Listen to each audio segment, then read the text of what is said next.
The presidency has reacted to reports allegedly made by Senator representing Borno South, Ali Ndume, claiming that a former Chief of Army Staff, General Tuku Buratai, and his convoy were attacked by terrorists in Borno State.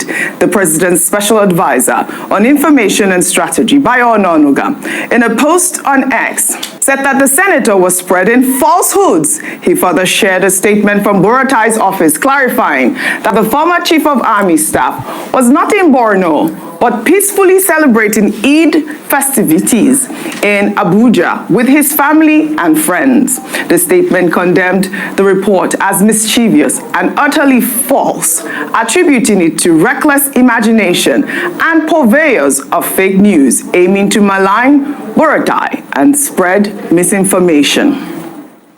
Meanwhile, Senator Ali Ndume, during a televised interview on Monday, clarified that he never claimed that the former Chief of Army Staff narrowly escaped a Boko Haram attack. Instead, he stated that Buratai town in Bu local government area of Borno State was attacked by insurgents. Ndume emphasized that the security situation in Borno and other parts of the country remain a deep concern, describing it as terrible in most regions except the South-South, which grapples with economic sabotage like oil theft, and the relatively safer Southwest. Ndume also said that he sympathizes with President Bola Ahmed Tinubu regarding his re-election prospects, drawing a parallel to former President Goodluck Jonathan, who, despite being endorsed by 22 PDP governors, still lost his re-election bid. Let's take a look. Jonathan had 22 governors then, endorsing him like we did now. And what happened? Jonathan lost woefully. And even that time, what happened? A lot of money was spent, over 2 billion or whatever. And then even the election was sifted. But we are not learning our lesson. And I pity Mr. President for this kind of a thing. Even though he came out one time that this is not time for campaign, we should not be campaigning. But you have already seen the problem now. You go out there and say you are endorsing Mr. President.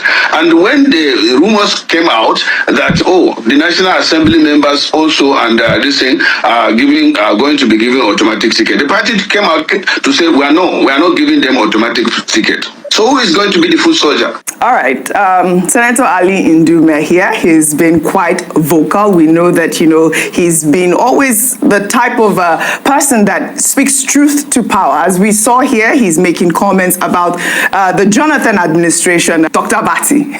Dr. Bati, are you here? I'm here. Oh, okay. I called your name twice because I was looking at you.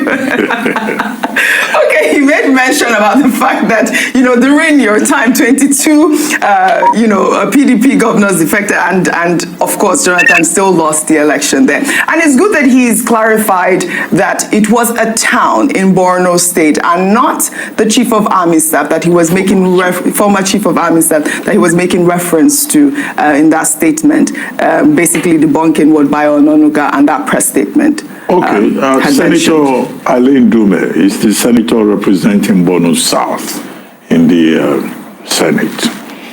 And so to that extent, in the interest of his people as a citizen, he has consistently expressed concern about the security situation in that part of the country, Northeast, and maybe perhaps other parts of Nigeria. Now, we keep saying that Nigeria faces a major challenge of insecurity, and government, whether from the Jonathan administration to the Tinubu administration to the future government that will come, will have to address that problem, because the security of this environment we call Nigeria is very important. Now, there's a disagreement between him and the presidency about the details of what he said. Now he has walked back that statement to say, well, he didn't say Senator General Buratai was attacked, but that, insurgents are still operating in the Northeast. Our concern is that whether it's the Northeast or the Middle Belt or the South-South or the Northwest, Nigerians deserve to be able to sleep at home with their two eyes closed and wake up the following morning and enjoy the privileges of the right to life and right to the dignity of the human person. As I said earlier, the Tinubu administration should see these criticisms as, wake-up calls that the battle is not yet over until it is over, and there is a lot more that needs to be done. But the caveat is that the Tinubu administration did not create the problem. The problem is over, 2 decades old. But every administration that comes in has to deal with it. You said Senator Ali Ndume has a capacity for speaking truth to power. No, I don't agree with that assessment. That's your opinion. He says a lot of things that do not make sense. Yeah. I used to be his sparring partner on Al Jazeera in those days when I was presidential spokesperson. So I know him directly. It's not as if I'm just talking. So it's not everything that he says that is in order. So he's been known to speak truth. Well, I don't think so. And I know him better than most people who have not even met him in person. And that takes me immediately to some of the statements he made about the Jonathan administration. He said President Jonathan was endorsed by 22 PDP governors for the 2015 election. Yes. That is not true. So that's not true. It is not true to the extent that in 2014-2015, there was crisis within the PDP.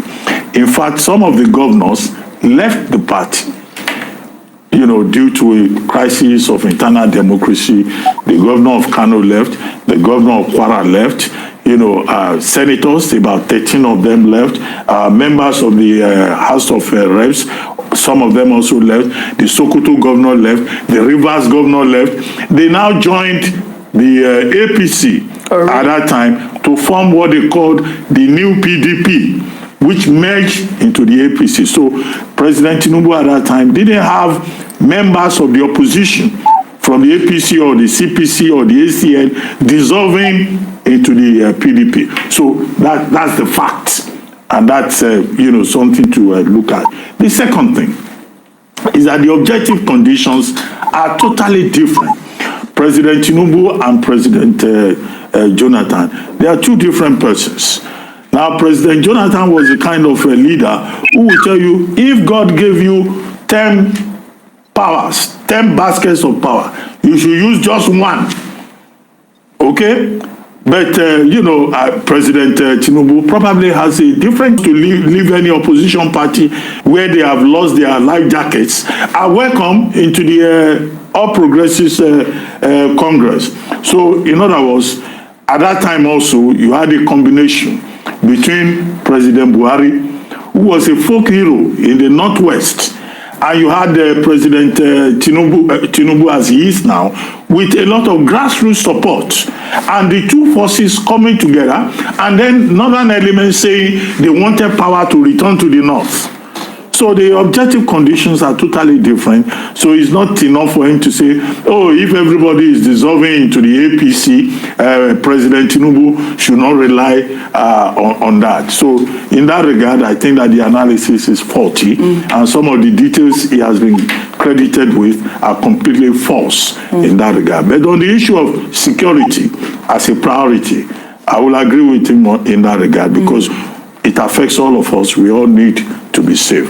So, but the only thing to say is whether defection or people dissolving into the ruling party, I think our emphasis should be on the Nigerian people. It should be the Nigerian people who should decide in the next general election who their president will be. It is not politicians, it's not elite defections, because the conversation is always about elites.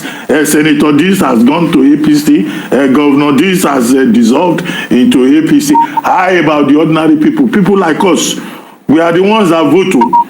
Most of these elites, they run away on election day. You wait when it's election time. You will hear that many of them are already in Spain, they are in England, and they will be phoning, hey, how is it going? How is it? How is the election? After the election is won and lost, they will rush back to come and be lobbying for appointments. Let's place the emphasis on the right of the voter to choose well and to be properly informed. All right. You know, I particularly liked Senator Ali Ndume's comments during that interview when he said, you know, the APC summit was not supposed to be a summit for endorsing President Bola Ahmed Tinubu. I mean, it's not the time to be doing these outright endorsements. And we have seen Senator Ali Ndume a couple of times. I mean, only recently, back in July, he escaped suspension because, you know, he said that the administration or, you know, allegedly are filled with or populated with kleptocrats. But we have seen him speak very, very boldly against this APC-led government.